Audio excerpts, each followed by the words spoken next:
Успешно тече рехабилитацијата на повредените во дискотеката Пулс во одмаралиштето на МВР во Пониква. По направените контроли физијатрите утврдиле дека кај добар дел од младите луѓе веќе се враќа моториката, односно движењата. Првата група останува до крајот на неделата, а се прават напори по нивно барање, некои да продолжат и со втората група. Рехабилитацијата на Пониква добро влија и на нивната ресоциализација, објаснува доктор Катерина Мирчовска, директорка на Кочанската општа болница.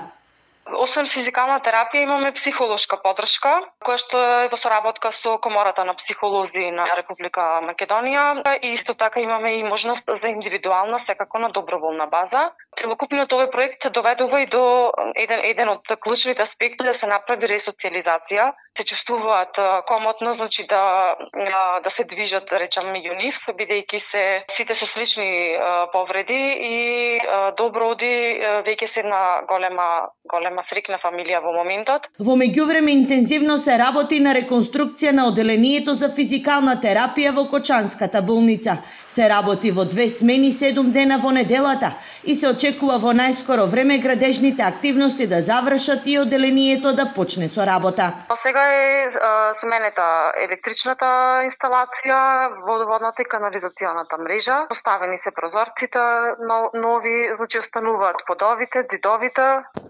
Реконструкцијата на оделот за физикална терапија започна на 13 овој месец со цел да се обезбедат подобри услови за лекување и третман на повредените во дискотеката Пулс. Со проектот се предвидува реновирање на оделенијата за хирургија, гинекологија и неврологија, како и набавка на нова апаратура.